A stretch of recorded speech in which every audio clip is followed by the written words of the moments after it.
नमस्कार श्रोते हो दीपक रेगे कथाकथन चॅनलवर तुम्ही ऐकताय आयडा बॅरेटो लिखित 7 इंच रान या कादंबरीच्या पहिल्या भागातली प्रकरणं आणि आजचं प्रकरण आहे दाजी काकांच्या वेड्या अन्नीचं लग्न. आता आमच्या सातबाईंनी सांगितलं होतं की अन्नीचं लग्न होईल. ते कळल्यावर आमच्या इंदू आजी अगदी हरखून गेल्या होत्या. तेव्हा आमच्या सखारामाला जाऊन 6 महिने उलटले होते आणि तेव्हाच वेड्या अन्नीचं लग्न ठरलेलं होतं. त्यावेळी त्या चमत्कारानं सगळी मांजरीवाडी अगदी थक्क झालेली होती. मुलगी जवळचीच म्हणजे आमच्या शिरगुप्पीचीच होती. आमच्या शिरगुप्पीत राहणारी दत्तू यादव यांची मोठी मुलगी राणी हिच्याबरोबर अन्नीचं लग्न ठरलेलं होतं. शिरगुप्पीतले दमेकरी दत्तू यादव हे फार गरीब शेतकरी होते. त्यांच्या दमेकरी वडिलांनी परलोकी जाताना आपला पोरगा दत्तूसाठी 1-2 खणी कौलारू घर आणि एक लहानसा शेताचा तुकडा ठेवला होता. परंतु राणीच्या आईच्या आजारपणात तो जमिनीचा तुकडा देखील सावकाराकडे गहाण पाडला होता. त्यामुळे दत्तू यादव आता लोकांच्या शेतात मजुरीवर दिवसरात्र खपून आपल्या फाटलेल्या संसाराला ठिगळ लावत होते. राणी त्यांची मोठी मुलगी, ती आता 13 वर्षांची होती. ही राणी दिसायला आपल्या आईसारखी देखणी आणि फार चुणचुणीत पोरगी होती. आपली आई क्षयाची भावना होऊन अंथरुणात पडल्यानंतर साहजिकच घरातल्या सगळ्या कामांची जबाबदारी त्या लहान वयात राणीवरच पडली होती. आपल्या शिकण्याच्या, हसण्याच्या, खेळण्याच्या त्या कोवळ्या वयात ती चुलीकडे बसून भाकऱ्या थापत होती. या आमच्या राणीला नारायण नावाचा 11 वर्षाचा भाऊ होता आणि नली आणि उषा या 7 वर्षांच्या जुळ्या बहिणी होत्या. राणीचा हा भाऊ नारायण शिकायला अत्यंत हुशार होता. त्याला शिक्षणाची अतिशय आवडसुद्धा होती. पण तो 5वीत असताना त्याची आई आजारी पडली आणि तिच्या आजारपणात दत्तू यादवांचं शेत गहाण पडलं. ते त्यांना नंतर कधी सोडवता आलंच नाही. घरच्या परिस्थितीमुळे नारायणला शिकवणं त्यांना शक्य नव्हतं. आता राणीला आणि तिच्या भावंडांना आपल्या घरच्या बिकट परिस्थितीची पूर्ण कल्पना होती. मोठ्या असलेल्या जरा समज आलेल्या राणीला आपल्या दमेकरी वडिलांचं ते रात्रंदिवस ओल्या शेतात खपणं अगदी पाहवत नसे. तिचे ते अशक्त वडील रोज संध्याकाळी शेतावरनं घरी आले की नंतर रात्रभर खोकत गरम पाणी पित राहत. नारायण 5वी झाला आणि त्याला घरच्या परिस्थितीमुळे शाळा सोडायला लागली. तो लिंगप्पा अण्णा या मद्राशाच्या हॉटेलात कब्बशा विसळायला लागला होता. लिंगप्पा अण्णा हे कर्नाटकातून आलेले, लुंगी नेसणारे, कन्नड भाषा बोलणारे एक इरसाल म्हातारे गृहस्थ होते. ते आपल्या हॉटेलातल्या 4 पोरांपैकी कुणाचं जरा काही चुकलं की त्यांना माझघरात नेऊन चांगलं छडीनं फोडून काढत. एकदा लहानग्या नारायणाच्या हातनं एक कप फुटला होता. त्यावेळी ह्या अण्णांनी त्याचा कान एवढ्या जोरात पिळला होता की 4 दिवस तो कान लाल होऊन ठणकत होता. अनेक वेळा राणीला साधी पेज पिऊन झोपलेल्या आपल्या कुटुंबाकडे बघितलं की हेच कळत नसे की आपल्या घरची ही बिकट परिस्थिती सुधारायची कशी. आता घरात 4 भाकऱ्या, उसळीचं साधं जेवणसुद्धा त्यांच्या चुलीकडे होत नव्हतं. शेवटी खूप विचार करून एकदा तिने नारायणाला त्या लिंगप्पाच्या हॉटेलात आपल्याला काही काम मिळेल का हे विचारायला सांगितलं. नारायणाने तसं अण्णाला विचारल्यावर गल्ल्यावरचे पैसे मोजत ते म्हणाले, काय रे, ते तुझ्या बहिणीचं वय काय असतं? नारायणनं ते सांगितल्यावर ते म्हणाले, जर तिला ते स्वयंपाक करता येत असला तर ठीक आहे, पण आधी तिला उद्या इकडे यायला सांग, नंतर बघू की आपण. दुसऱ्या दिवशी राणी नारायणाबरोबर अण्णाच्या हॉटेलात गेली तेव्हा चष्म्यातून तिच्याकडे वर खाली बघत ते म्हणाले, तुला ते डोश्याचं पीठ रगड्यावर वाटावं लागतंय बघ. सकाळचं बटाट्याचं भाजी करून चटणी पण वाटायला लागतंय, सांबार करायला लागतंय, झालं तर रविवारी भजी आणि वडेसुद्धा करावे लागतील बघ. आणि आमची देखणी राणी त्याच दिवशी त्या अण्णाच्या हॉटेलात कामाला लागली होती. तिथे त्या हॉटेलाच्या कळकट्ट माझघरात 50शीच्या 2 बायका अगोदरच कामाला होत्या. तसंच 50शीचा एक गडी वडे भजी तळायला होता.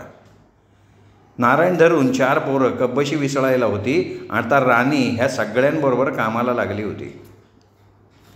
राणी अण्णाच्या हॉटेलात कामाला लागली आणि तिच्या घराला जरा बरे दिवस आले होते. बरे म्हणजे त्या सर्वांना एक वेळचं तरी पोटभर जेवण मिळायला लागलं होतं. हॉटेलातले काही उरले सुरले पदार्थ अण्णा त्या सर्वांना घरी नेण्यास देत असत. त्यात राणी काय करायची, नेहमी आपल्या परकराच्या खिशातनं काही बाई लपवून पुडीत बांधून घरी आणत होती ती. त्यावेळी तिच्याबरोबर त्या 2 काम करणाऱ्या बायकासुद्धा राणीच्या घरची परिस्थिती जाणून ते उरलेलं अन्न आपल्या घरी न नेता राणीला देत असत. तशी त्या अण्णाची नजर घारीची होती. पण गंमत काय व्हायची, या लिंगप्पा अण्णांना गल्ल्यावर बसायला लागायचं. त्यावेळी राणी त्या बायकांच्या मदतीनं हॉटेलातले काही पदार्थ कागदात बांधून भरकन घरी नेऊन देत असे. नंतर पळत हॉटेलाच्या मागच्या बाजूने येऊन आपल्या कामाला लागत असे. त्यात नारायण काही घ्यायला माझघरात आला की ती त्याच्या तोंडात काहीतरी कोंबतच राहून स्वतःसुद्धा खायची. अशा प्रकारे दुपारचं एक जेवण ती भावंडं तिथेच करत होती. त्या अण्णा मद्राशेचा स्वभाव माहिती असल्यामुळे त्या 2 बायका आणि तो गडीही आळीपाळीनं तोंडात काही घालतच राहायचे म्हणा. एकूण काय तर आमच्या राणीची ती नोकरी छान चालली होती.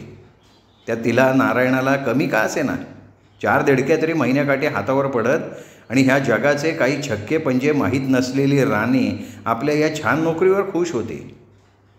परंतु त्यावेळी तिने विचार केला नव्हता की अण्णाच्या हॉटेलात त्या 2 बायका आणि तो गडीसुद्धा असताना आणि तिची काही गरज नसताना अण्णांनी तिला कामावर का ठेवलं होतं.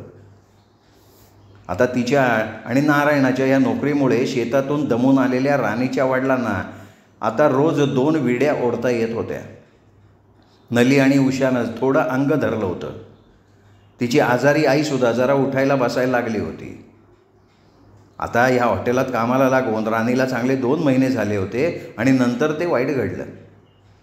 एकदा हॉटेल बंद होण्याच्या वेळी अण्णांनी राणीला थोडं थांबायला सांगितलं आणि ते नारायणला म्हणाले, ते तू घरी जा रे, राणी येत आहे बघ थोड्या वेळानं. आता हॉटेलात कधी काही जास्तीचं काम असलं की रात्री थोडा वेळ थांबून सगळेच काम करत असत. त्यामुळे ती काही नवीन गोष्ट नव्हती. पण त्यावेळी नारायण असायचा तिच्याबरोबर. त्या हॉटेलात काम करणारा तो गडी आणि त्या 2 बायका घड्याळात 9:30 वाजले की आपल्या घरी निघून जात. ती 4 पोरं मात्र 10 वाजेपर्यंत हॉटेलची साफसफाई करत आणि मग घरी जात. त्यांच्याबरोबर नारायणसुद्धा असे. राणी रोज रात्री 9:30 वाजता घरी जायची तर नारायण 10 वाजता घरी यायचा. पण त्या रात्री अण्णांनी सगळ्यांना 9 वाजता घरी जायला सांगून फक्त राणीला थांबायला सांगितलं. त्या अण्णा त्या हॉटेलच्या वर असलेल्या एका खोलीत राहत होते. राणी त्यावेळी माझघरात थांबून अण्णा कसलं काम सांगतायत याची वाट बघत होती. पण यावेळी अण्णा दुकानाचा गल्लाच मोजत बसले होते. शेवटी ताटकळलेल्या राणीनं हलकेच पुढे येऊन त्यांना विचारलं की अण्णा काय काम करायचं आहे. तसे ते चटकन गल्ल्याचा खण बंद करून त्या खणाला कुलूप घालून उठले आणि म्हणाले, ते विशेष असं काही काम नाही का राणी, पण ते तू केलंस का नाही तर तुझ्या जन्माचं कल्याण करतोय बघ मी. राणी बिचारी काही न उमजून म्हणाली, अण्णा मी कुठलंही काम करीन हो, वाटलं तर मी नारायणला बोलवून घेते, तुम्ही काळजी करू नका कामाबद्दल, काय काम आहे ते फक्त सांगा. तसे अण्णा एकदम लुंगीवरून हात खाजवत तिच्यासमोर म्हणाले, हे बघ तू वरच्या खोलीत जायचं आणि माझ्या पलंगाखाली 4 नारळ ठेवले ते घेऊन खाली यायचं बघ. तेव्हा बरं म्हणून राणी वर जायला निघाली. खरं तर म्हाताऱ्या अण्णाचं तिच्यासमोर ते तसं वागणं एकदम विचित्र वाटून तिला कसं तरी झालं होतं. त्यात त्या अण्णाचा आज अवतार कसा तरी दिसत होता. राणीनं तो लाकडी जिना चढतानाच ठरवलं की ते 4 नारळ आणायचे, माझघरात ठेवायचे आणि आपण चटकन इथनं निघायचं. हा विचार करत ती अण्णाच्या खोलीत आली. ती खोली लहानशीच होती. त्या खोलीत भिंतीजवळ एक खाट होती. भिंतीला खिळे ठोकून एका दोरीवर अण्णाचे कपडे टांगले होते. बाजूला एक मोरी आणि मोरीच्या कट्ट्यावर कळशी पेला होता. वर पंखा लावला होता. मध्ये एक लहानसं टेबल आणि खुर्ची होती. राणी त्या खोलीत आल्यावर त्या खाटेखाली वाकून नारळ बघायला लागली तर तिथे नारळ नव्हतेच. ती खाटेच्या जरा आत शिरून भिंतीकडे सरकून बघायला लागली तर तिथेही नारळ नव्हते. त्याचवेळी तिने त्या खोलीचं दार लावायचा आवाज ऐकला. तशी ती चटकन त्या खाटेखालनं बाहेर आली. डोळे फाड फाडून बघत राहिली तर ते वृद्ध अण्णा संपूर्ण विवस्त्र अवस्थेत त्या दाराला कडी घालत होते. राणी बघत असताना ते एकदम वळून तिला म्हणाले, राणी चल की त्या खाटेवर पड बघ, या कामाचं मी तुला वेगळं पैसे देतो बरं का. खरं तर तुला याचं कामासाठी नोकरीवर ठेवलं बघ मी. तू घाबरायचं कारण नाही ग, कोणाला काही कळत नाही बघ. फक्त तू हॉटेल बंद झालं का नाही का रोज अर्धा तास इथं थांबायचं. असं घाणेरडं काहीतरी बडबडत म्हाताऱ्या अण्णांनी पुढे येऊन तिला घट्ट धरून त्या खाटेकडे तिला नेत ते ओरडले, गप गुमान चलायचं बघ राणी. त्या क्षणी भानावर आलेल्या राणीला सगळा तो घाणेरडा प्रकार कळला आणि संतापलेल्या तिने एका फटक्यात त्या म्हाताऱ्या अण्णाला खाली पाडून त्याला चांगल्या लाथा घातल्या. नंतर एखाद्या खारीसारखी सुळकण पळत त्या खोलीचं दार उघडून ती आपल्या घराकडे पळत सुटली. परंतु नंतर दुसऱ्या दिवशी एकटाच कामावर गेलेल्या नारायणला अण्णांनी आपल्या गल्ल्यावरून चोरी केली म्हणून भरपूर मार दिला आणि कामावरनं काढून टाकलं. त्या दिवशी ती पोटभर जेव घालणारी नारायणची आणि राणीची छान नोकरी कायमची गेली. घरातल्या कोणालाच कळलं नव्हतं की अचानक काय झालं, अण्णांनी त्या दोघांना कामावरनं असं तडकाफडकी का काढलं. राणी तरी कुठल्या तोंडानं काय सांगणार होती घरात. फक्त तिची आई घरात कोणी नसताना तिला जवळ घेऊन पुटपुटली होती, राणी बाळा तू स्वतःला सांभाळलंस ते बरं केलंस, मिळेल तुला आणि नारायणाला दुसरी नोकरी. त्यानंतर राणी 1-2 ठिकाणी कामाला लागली होती, पण थोड्याफार फरकानं अण्णासारखाच अनुभव येऊन तिला त्या नोकऱ्या सोडायला लागल्या. त्या ती कुठेही नोकरीसाठी गेली की वासनेनं लथपथलेली गिधाडं तिच्यावर झडप घालण्यासाठी टपून बसलेली दिसत आणि त्यामुळे पुढे कंटाळून राणी बाहेर कुठेही कामाला न जाता आपल्या घरात दाराला कडी लावून चुलीजवळ आईचं खोकणं ऐकत बसत होती. त्यात आणखीन घोटाळा झाला होता. म्हणजे त्या चिडलेल्या म्हाताऱ्या अण्णांनी नारायणवर चोरीचा आळ घालून त्याला सर्वांसमोर बडवलं होतं, त्यामुळे त्याला हॉटेलात कोणी नोकरी देत नव्हतं. आता राणी आणि नारायणाच्या अशा घरी बसण्यानं त्यांच्या घराची जराशी बसलेली घडी पुन्हा विस्कटली गेली. तिचे वडील पुन्हा खोकत शेतात खपत होते आणि आताशी कुठे उठून बसलेल्या तिच्या आईने पुन्हा अंथरूण धरलं. नली उषा पुन्हा रोडावल्या आणि हे सगळं आपल्या उघड्या डोळ्यांनी बघत राणी फक्त विचार करत चुलीकडे बसून होती. या वाईट घटनेनंतरही राणीच्या चांगल्या नशिबाने तिने पुष्कळ विचार केला आणि स्वतःशी काही ठरवून ती अगदी सकाळी सकाळी म्हाळसादेवी मंदिराचे पुजारी रामभटाच्या घरी गेली. आता असं म्हणतात की ज्याच्या नशिबी गुप्तधन असतं ते धन आपल्या पावलांनी त्या व्यक्तीकडे चालत येतं. आमच्या चांगल्या राणीचं तसंच झालं होतं. ती त्या पहाटे रामभटाकडे गेली तर त्या अंगणात उभे राहून तोंड धुत होते. एवढ्या पहाटे राणीला आपल्या अंगणात बघून ते आश्चर्यानं म्हणाले, अरे तू त्या दत्तू यादवाची राणी ना, आज एकदम इतक्या पहाटे इथे का आली, सगळं ठीक आहे ना घरात. नंतर जरा थांबून ते म्हणाले, काय ग राणी, तुझ्या त्या नारायणानं लिंगप्पा अण्णाच्या हॉटेलात चोरी केली म्हणे. नारायण किती चांगला मुलगा आहे ग, तरी तो तसं वागला, आश्चर्यच वाटलं मला. त्यांची ही प्रश्नांची सरबत्ती ऐकून राणीनं सरळ खाली बसून रडायला सुरुवात केली. रामभट जरा गडबडले. त्यांनी जोरात आपल्या पत्नीला सावित्रीला हाक मारली, राणीकडे बघायला सांगितलं. माझघरातनं सावित्री काकू लगबगीनं बाहेर येत रडणाऱ्या राणीकडे जाऊन म्हणाल्या, राणी पोरी, अगं सकाळच्या प्रहरी असं अंगणात बसून रडू नये, चल उठ आत ये, मला काय झालंय सांग बरं. आणि त्या आपल्या माझघरात राणीला घेऊन गेल्या. आपलं तोंड धुणं घाईघाईत आटपून रामभटसुद्धा तिथे येऊन पाट घेऊन बसले. त्यांनी सावित्री काकूंना खूण केली तसं त्यांनी डोकं हलवून चहाचं पातेलं चुलीवर चढवलं. राणी आता खूप शांत झाली होती. रामभट तिला मायेनं म्हणाले, राणी आता तू काही बोलू नकोस, अगोदर शांतपणे चहा घे आणि नंतर काय झालंय ते नीट सांग.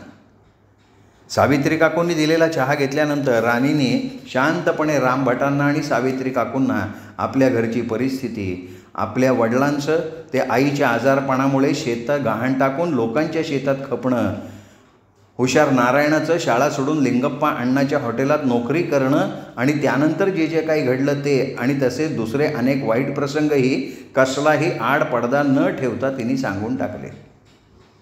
सावित्री काकू एकदम कळवळल्या आणि म्हणाल्या, पोरी राणी, अगं गरिबाची वागायची ही जगाची रीतच आहे. रामभटही म्हणाले मायेनं, राणी तू धीर सोडू नकोस, मला वाटतं तुझ्या लहान वयात तू नोकरीचा निर्णय घेऊ नको, मला फक्त 4 दिवसाची मुदत दे, मी बघतो काय करायचं आहे. नंतर रामभट म्हाळसादेवीच्या मंदिरात पूजा करण्यासाठी उठले. राणी आपल्या घरी आली. योगायोग म्हणजे त्याच दिवशी शिरगुप्पीला भाजी घेऊन आलेल्या परसूबरोबर आमचे दाजी काका आले. ते परसूला म्हणाले, परश्या तू भाजी घेऊन भाजी विक्रेत्याकडे जा, तोवर मी जरा म्हाळसादेवीच्या मंदिरात जाऊन येतो. दाजी काका सरळ म्हाळसादेवीच्या मंदिराकडे आले आणि रामभटांना भेटून त्यांनी अन्नीच्या स्थळाबद्दल सांगितलं. त्यांनी काहीही न लपवता अन्नीबद्दल सगळं काही खरं खरं रामभटांना सांगितलं. कारण जसं आशिलानं वकिलाकडे किंवा रुग्णानं डॉक्टरकडे गेल्यानंतर खरं खरं सांगावं ना, तसं जर भटजीकडे स्थळासाठी गेलं तर त्यांना स्थळाबद्दल खरी खरी माहिती द्यावी आणि दाजी काकांनी तेच केलं. रामभटांना सर्व सांगितल्यावर दाजी काका म्हणाले, भटांनो, अशी माझ्या पोराची परिस्थिती आहे. तसं बघितलं तर आमच्या मोठ्या वाड्यात मी, माझी आई, अन्नी, परसू म्हणजे आमचा गडी असे 4 जण राहतो. आमचा परसू खरं तर अगदी लहानपणापासून आमच्या वाड्यात वाढला. तसा तो मला आणि आईला आमच्या मोठ्या मुलासारखा असला तरीसुद्धा परसू माझा धनगर गडी. पण अन्नी माझा वंशाचा दिवा आहे. तो लहानपणी ठीकठाक होता. कदाचित त्याची मुलं तशी ठीकठाक होतील. आता भटांनो, मला एवढंच सांगायचं आहे की आमची आमाप शेतीवाडी आहे, वाडा आहे. फक्त आमच्या माघारी परसूला आणि अन्नीला सांभाळणारी आम्हाला सुशील मुलगी हवी. अन्नीचं जे काही आहे ते सगळं तिचं आहे. त्या लग्नात कसलंही देणं घेणं नसणार, तर उलट मुलीकडच्यांना आम्ही देऊ. फक्त मुलगी सुशील, घरसंसार आणि आमच्या अन्नीला सांभाळणारी पाहिजे. आणि मग रामभटांना एकदम गरीब पण सुशील समंजस राणी आठवली. या मोठ्या स्थळाला ती अगदी योग्य मुलगी होती, पण आलेल्या या स्थळातल्या मुलात काहीतरी खोट होती. म्हणून राणीसारखी देखणी पोर ह्या लग्नाला तयार होईल का? तसे ते राणीला लहानपणापासून ओळखत होते. दत्तू यादवाची सगळी मुलं फार गुणी होती. ते दाजी काकांना म्हणाले, तुमच्या स्थळाबद्दल मी विचार करीन हो, पण तुम्ही उद्या येऊन मला भेटाल का? दाजी काका बरं म्हणून निघून गेले. रामभट नंतर सरळ आपल्या घरी आले. सावित्रीला अन्नीच्या स्थळाबद्दल सांगितलं. तसं त्या म्हणाल्या, अहो मग राणीचं स्थळ सुचवा की. माझ्या मनात तोच विचार आला होता का? पण सावित्री, या स्थळात खोट आहे आणि ते पटत नाही का मला? हे बघा, त्या दत्तू यादवांची परिस्थिती इतकी वाईट आहे की उद्या त्या परिस्थितीमुळे राणीचा पाय घसरायला वेळ लागणार नाही. आधी तुम्ही दत्तू यादव आणि राणीकडे जा, नीट बोला. जर राणीचा होकार असेल तर तुम्ही दाजींना सांगा. त्यांनी दत्तू यादवाचं ते गहाण पडलेलं शेत सोडवून दिलं पाहिजे. उषा, नलिन, नारायणला शाळेत पाठवून त्यांच्या शिक्षणाचा सगळा खर्च त्यांनी करायला पाहिजे. राणीच्या आईला दवाखान्यात ठेवावं, तिच्यावर उपचार करावेत. हे सगळं त्यांना मंजूर असेल तर मला वाटतं राणीने या स्थळाला होकार द्यावा. रामभटांना आपल्या पत्नीचं बोलणं पटलं. तसं ते म्हणाले, सावित्री, पण आधी दत्तू आणि राणीशी बोलून त्यांनी काय तो निर्णय घ्यावा. मग मी दाजींशी बोलतो. तसं मी त्यांना उद्या यायला सांगितलं आहे म्हणा. त्यावेळी खरं तर रामभटांनी आमच्या अन्नीला पाहिलं नव्हतं. जर त्यांनी पाहिलं असतं तर नक्कीच त्यांनी हे स्थळ राणीसाठी आणलं नसतं. पण विधिलिखिताप्रमाणे अन्नी, राणी आणि परसू हे तिघं एका त्रिकोणानं जोडले जाणार होते आणि त्या त्रिकोणासाठी अन्नीशी राणीचं लग्न होणं अतिशय गरजेचं होतं. आमचे चांगले रामभट नंतर सरळ राणीच्या घरी गेले. त्यावेळी दत्तू यादव शेतावर गेले होते. तसं त्यांनी नारायणला त्यांना बोलवायला पाठवलं आणि तिथल्या फाटक्या चटईवर बसत राणीच्या आईला म्हणाले, वहिनी, तुम्ही उठू नका, तुम्ही झोपून राहा. राणीला मात्र त्यांना असं आपल्या घरी आलेलं बघून भयंकर आश्चर्य वाटलं होतं. घाईघाईनं त्यांना पाण्याचा पेला आणून देत राणी म्हणाली, अहो तुम्ही मला बोलवलं असं तर मी आले असते की काका. अगं तसं महत्त्वाचंच आहे म्हणून स्वतः आलो. मी नारायणाला दत्तूला बोलवायला पाठवलं आहे. हे ऐकलं आणि राणीची आई चिंतेनं म्हणाली, भटानू, काही काळजीचं आहे का? नाही नाही, काळजीचं नाही हो वहिनी, तुम्ही उगा चिंता करू नका. त्यावेळी तिथे बसलेल्या रामभटांना त्या घरातलं ते दारिद्र्य बघून कसं तरी झालं होतं आणि राणीची आई त्यांना वारंवार विचारत होती, भटानू, एवढं तुम्ही इथं येऊन त्यांना तातडीनं बोलवलं, मला काळजी वाटते. त्यात तुमच्यासाठी चहा करायला सुद्धा घरात काही नाही हो. आता मात्र रामभट जरा वैतागले आणि म्हणाले, वहिनी, तसं काही गंभीर नाही आहे, मला चहा नको आहे. तेवढ्यात दत्तू यादव धावत पळत धापा टाकत घरी आले. आल्या आल्या तेही घाबरून म्हणाले, भटानू, तुम्हाला त्या अण्णांनी माझ्याकडं पाठवलं का? मी खरं सांगतो, माझ्या नारायणानं चोरी नाही केली. रामभटांना त्याच्याकडे बघून फार वाईट वाटलं. त्या माणसाची हाडं बाहेर पडली होती, डोळे कोपणीत गेले होते, छातीनं कफानं भरून गेली होती. ते बोलताना त्यांच्या छातीतून घर्र घर्र आवाज येत होता. त्याचं ते ओलं आखूड धोतर त्याच्या मांड्यांना चिकटलं होतं, त्यांना अधिक आजारी करत होतं. रामभट एकदम मायानं म्हणाले, यादवराव, अहो तसं काही नाही आहे. मला माहिती आहे हो, नारायण त्याचं काही करणार नाही. तुम्ही आधी बसा, मी वेगळ्याच कारणासाठी आलो आहे. जेव्हा दत्तू यादव हुश्य करून भिंतीला टेकून बसले तेव्हा नली, उषा, नारायण त्यांच्या जवळ जाऊन बसले होते. राणी माझघराच्या दारात उभी राहून रामभटाकडे बघत होती.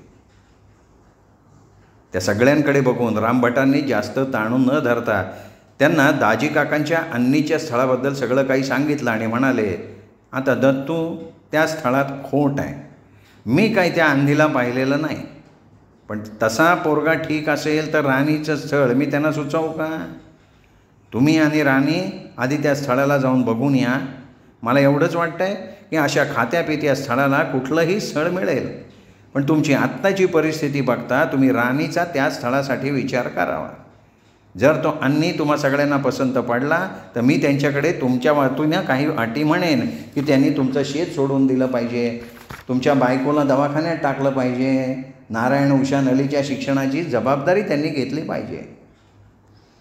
त्यावेळी इतकं सगळं ऐकूनसुद्धा दत्तू यादव राणीकडे बघत म्हणाले, भटानू, हे सगळं खरी असलं तरी मला आमच्या राणीला असं खोट आलेलं स्थळ नको आहे. आयुष्याचा प्रश्न आहे राणीचा. अहो, स्त्रीचं कसं आहे, कुकू बळकट असलं तर काही नसलं ना तरी संसार सुखाचा होतो. तेव्हा राणी दाराकडून म्हणाली, बाबा थांबा. रामकाका, मी हे लग्न करायला तयार आहे, मुलगा कसाही असू दे. आणि मग ते आपल्या वडिलांकडे बघत म्हणाली, बाबा, तुम्हाला नाही माहिती माझ्यावर किती वाईट प्रसंग ओढवले होते ते. तेव्हा मला जाणवलं की आपल्यासारख्या गरिबांनी जगात जगणं किती कठीण आहे. आज माझ्यावर जे प्रसंग आले तेच उद्या उषावर येतील, नलीवर येतील. नारायण असाच न केलेल्या चोरीसाठी मार खात राहील आणि बाबा तुमचा दमा बळावला तर आम्हाला बघणारं कोण आहे? आणि समजा जरी कोणी पाहणारा आलं तर ते आपली किंमत वसूल करून मदत करतील ना. यापेक्षा मला कोणाच्या सुरक्षित चुलीजवळ जागा मिळाली तर मी सुरक्षित असेन. उद्या उषा, नली सुरक्षित असतील, नारायण शाळा शिकून कोणीतरी मोठा होईल आणि आई निदान चुलीकडे तरी बसू शकेल. बाबा, तुम्ही स्वतःकडे बघितलं आहे का हो? तुम्हाला विश्रांतीची किती गरज आहे? बाबा, तुम्ही माझ्यावर विश्वास ठेवा. माझं हे घर सावरणारे कसेही असले तरी त्यांना मी सांभाळीन. रामकाका, तुम्ही आज आमचा होकार त्यांना कळवून टाका. त्यावेळी समंजस राणीचं रामभटांना फार कौतुक वाटलं. इतक्या लहान वयातला तिचा तो समंजसपणा त्यांना फार आवडला. ते म्हणाले, दत्तू, राणी बोलते त्या तथ्य आहे. ते दाजी पवार उद्या पुन्हा शिरगुप्पीला येऊन मला भेटणार आहेत. मला वाटतं तुम्ही उद्या त्यांच्याबरोबर जाऊन मुलाला बघून यावं, नंतर होकार नकाराचं बघू. रामभटाचं हे बोलणं तिथे सगळ्यांना पटलं. रामभट दत्तू यादवांना म्हणाले, तसं दत्तू, जर तुम्हाला कोणाला हे स्थळ पसंत नाही आलं तर आपण दुसरं स्थळ बघू राणीला. आता हे दाजी पवार मांजरीवाडीतलं एक गब्बर आणि सज्जन ग्रहस्थ, म्हणून मी त्यांच्या मुलाचा या स्थळाबद्दल राणीचा विचार केला. तरी तुम्ही उद्या तिथे जाऊन प्रत्यक्ष बघा, काय तो निर्णय घ्या. उद्या ते दाजी पवार भेटले की मी त्यांच्या नोकराला इथे बैलगाडी घेऊन यायला सांगतो. तुम्ही सगळे तिथे जाऊन या. साधारण 11, 11:30 वाजता ते इथे येतील. एवढं दत्तू यादवकडे बोलून रामभट निघून गेले. तेव्हा राणी आपल्या खाली मान घालून विचार करणाऱ्या बाबाजवळ बसून त्यांचा थंड हात मायेनं आपल्या हातात घेत म्हटली, बाबा, विचार नका करू, सगळं ठीक होईल. आणि हे बघा, ते कसेही असले ना तरी मी त्यांच्याशी लग्न करेन. अहो, त्यांनी आपल्याला सांभाळलं तर मी त्यांना सांभाळेन. जर तुम्ही किंवा आईने त्या स्थळाला नकार दिला तर मी म्हाळसादेवीची शपथ घेऊन सांगते, मी घरी आल्याबरोबर आढ्याला गळफास लावून घेईन. बाबा, मला आता तुमच्या सगळ्यांचे हाल बघवत नाही येतो. तिची आई हळुवारपणे म्हणाली, राणी, अगं तू देखणी आहे, कुठलंही स्थळ तुला सहज मिळेल. त्यात भटांनी ते मनाव घेतले, त्यामुळे विनाकारण घाई करून वाटेल ते बोलू नगं. भट तुला दुसरं स्थळ बघतील. आई, दुसरं स्थळ माझ्याशी लग्न करेल, पण कोणी तुम्हा सगळ्यांची जबाबदारी नाही ना घेणार. अगं, तुला आणि बाबांना काही झालं तर आम्हाला कोण आहे? असं म्हणून ती रडायला लागली. तिचे बाबा म्हणाले, ठीक आहे राणी, आपण उद्या जाऊ, नंतर काय ते ठरवू, पण शेवटचा निर्णय आमचा राहील, लक्षात ठेव. त्या रात्री राणीने मनोमन ठरवलं, काहीही झालं, तो मुलगा कसाही असला तरी आपण त्याच्याशी लग्न करून आपल्या कुटुंबाला सावरायचं. त्याचवेळी तिला ते नग्न अण्णा आठवले होते. उद्या असाच कोणी अण्णा उषा आणि नलीच्या वाट्याला गेला तर कधी एकदा सकाळ होतीये आणि आपण त्या स्थळाला होकार कळवतोय असं तिला झालं होतं. तेव्हा ह्या सगळ्या विचारांनी राणीला कधीतरी डोळा लागून गेला आणि तिला ते स्वप्न पडलं. त्या स्वप्नात तिने बघितलं संपूर्ण वधूवेशात ती त्या कडुलिंबाच्या पारासमोर पूजेचं ताट घेऊन उभी होती आणि तिच्यासमोर अगदी एकसारख्या दिसणाऱ्या 7 बुटक्या देवी उभ्या होत्या. तेव्हा ती त्यांना म्हणाली, सातमाईंनो, मला तुमचा आशीर्वाद द्या. त्या स्वप्नानंतर ती जागी झाली. त्यावेळी त्या 7 देवींना आपण कुठल्या नावानं संबोधलं हेच तिला आठवत नव्हतं. त्यात तो कडुलिंबाचा पार आणि त्या 7 देवी कोण हेही तिला माहिती नव्हतं. फक्त त्या स्वप्नानं तिला एकच बरं वाटलं होतं की ती त्या स्वप्नात नववधूच्या पोशाखात होती आणि त्याचाच अर्थ हा तिच्या लग्नाचा निर्णय त्या कोणा 7 देवींचा आशीर्वाद होता. म्हणजेच आपण घेतलेला निर्णय योग्य आहे याची राणीला खात्री पटली.